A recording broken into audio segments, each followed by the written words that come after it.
Hi Facebook, I'm Libby Cunningham with WCPO.com, joined here by reporter Lisa Bernard-Kuhn, who's been following the legalization of medical marijuana across Ohio for a couple of years now. Yeah, it's been a long process.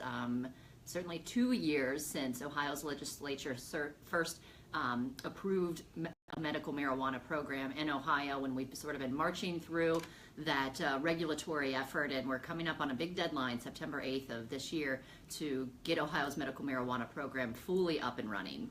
And so we talked about this last week, actually, and we weren't really sure what was going to happen next, but this week what we're talking about is where these dispensaries could actually be. Now, you told me that 60 applications.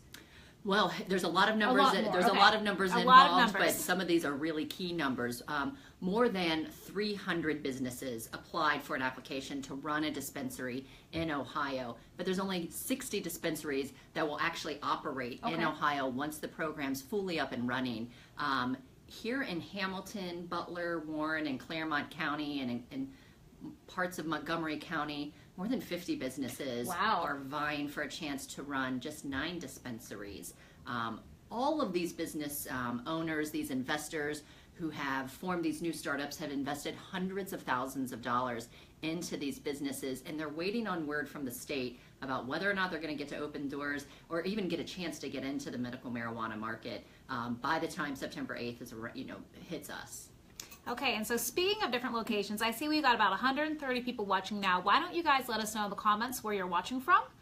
And that'll give us an idea of where we can specifically talk about these different places. That's right. So tell us a little bit about your story tonight. So we have 50 different places kind of here in the tri-state. Yeah, so if you go to WCPO.com, we've created a map of all the proposed locations of a medical marijuana dispensary in our region. And it's a pretty intuitive map. Once you see it, you're going to be able to click on a marker in your area. That's going to give you details about which business owner has proposed a dispensary, where the exact location is. But again, these are folks who are waiting on word back from the state about whether or not they're going to actually get a chance to open a medical marijuana dispensary in Ohio. State regulators right now are taking the time to review and grade all of these applications, and we think here in the next month we'll hear from the state about which 60 businesses actually get the right to run their own medical marijuana dispensary. And when we talked last time, they've all paid a lot of money to even get the chance to possibly run their own medical marijuana dispensary. Yeah, there are fees to apply for any part of a business aspect relative to Ohio's medical marijuana market are in the thousands of dollars to tens of thousands of dollars. You look just on the cultivation side, for example, large cultivators had to pay a $20,000 non-refundable application fee just to put their name in the hat to be considered to run a business. Smaller cultivators had to pay about $3,000. I can't recall off the top of my head, but I know it's in my story what that application fee was for dispensaries. But again, it's in the thousands of dollars, and they're not only paying that non-refundable application fee, there are other fees built into Ohio's medical marijuana program.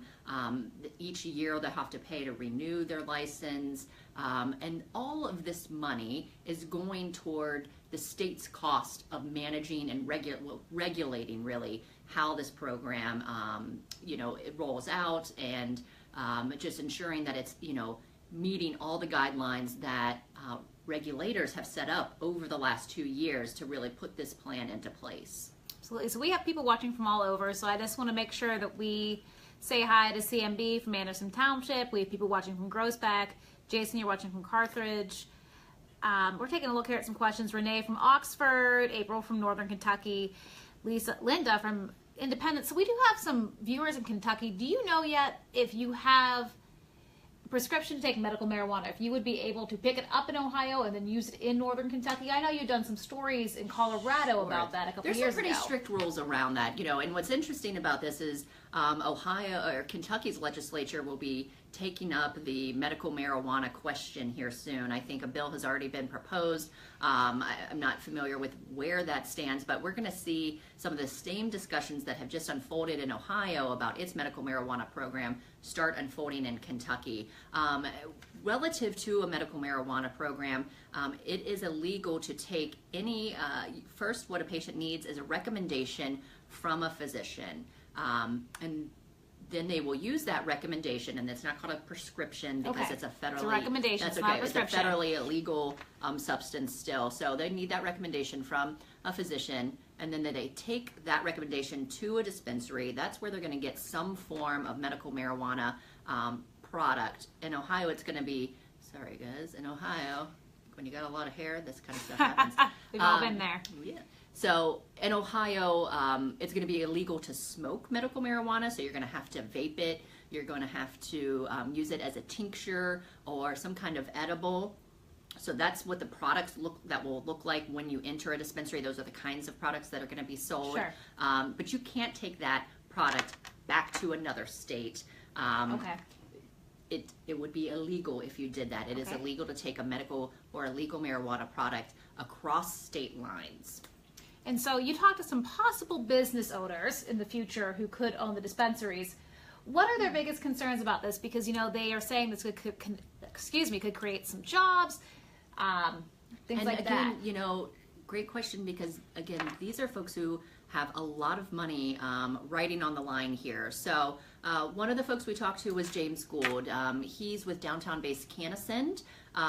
He thinks that, you know, the timeline is tight for dispensaries to get up and running in 6 months. He thinks it's doable, but when you really look at that, what that investment means, you're adding another business risk to an already risky industry, Sure. right? Medical marijuana, it's a tough market to break into. It's a tough market to be profitable in early on, and so add on top of that some, you know, pretty serious time crunches, and then you begin to get concerned about sort of, you know, how quickly could you be profitable? Are the right products making it to the store shelves? That kind of thing. So, you know, there's that business risk side for many investors. Sure. You know, the other piece of this is that there are folks who are watching the Ohio medical marijuana program roll out, and they're wondering, will product really be available for these patients? So, you know, come September 8th, because not only do we not know who will be selling medical marijuana and where these dispensaries will be located yet, we don't know who's going to be processing medical marijuana. Again, there's a lot of business aspects to this program. You have the cultivators who have to grow the product. You have processors who have applied for a license. They'll be turning medical marijuana into an allowable form that you can use. So we're still waiting on word on who those processors will be. Then you have the dispensary piece, which is where the product actually, you know, gets in the hands of the consumer. So lots of unknowns out there.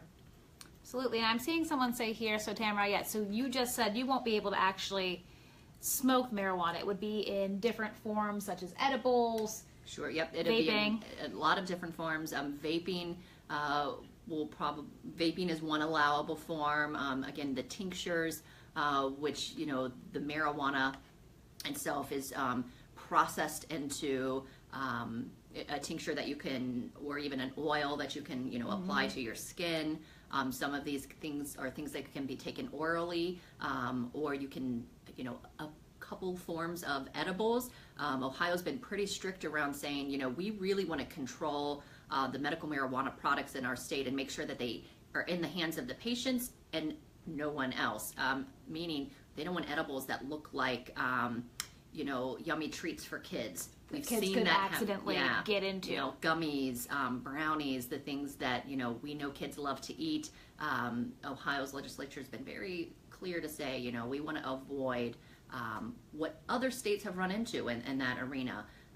The packaging of these products to look more like something to be enjoyed by a toddler, Sure. rather than an adult who's trying to manage a chronic illness of some kind. So I'm going to scroll up here. I'm seeing a question. Dawn Smith is asking, please explain the benefit to the area that allows the sales. So what benefits would the areas that get these dispensaries have? You know, one of the most immediate benefits that I hear community leaders talking about is sort of that initial investment that comes when a new business of any kind comes in and revamps a building or invests in a piece of property. And we see that in all of these facets of the medical marijuana business. You know, some of these cultivators are going to have to build facilities or in a process of building facilities from the ground up. So that's, you know, millions of dollars of investment to get that piece of the operation up and running. Then you talk about the jobs that they're going to, you know, the people who will be working in this industry, creating new job opportunities in the communities that have allowed medical marijuana operations to open up in their community. But we do know too, there are many communities that have put temporary bans in place or have banned altogether, sort of indefinitely, any medical marijuana program or any medical marijuana operation from opening up in their community. So you see pretty, there are some communities that have taken a pretty hard line on this issue, and they're not interested in the jobs or the new investments. They're more concerned about, you know, what others have expressed concern about Ohio's medical marijuana program is, you know, are we going to be opening up the door for yet, you know, another opportunity for a gateway, you know, children or other users to, you know, it's a gateway drug to some degree. That's what it's, you know, what some folks will call it, a gateway drug. And we already are facing an incredibly serious heroin epidemic. And so how does all of that play together? So community by community, leaders are taking this issue up in very different ways. And so when you go to WCPO.com, and I'm going to post a link here because we're almost done, there is a map of all of the different places where these could show up sort of here in the tri-state. And your story is on tonight at 6. Yep, we've got a story on at 6, and we've got another another piece of insight coming at in the 7 o'clock show, so stay tuned. Stay tuned. Thank you so much for joining us. And like I said, we'll drop the link here in the comments. Thanks. Have a good day.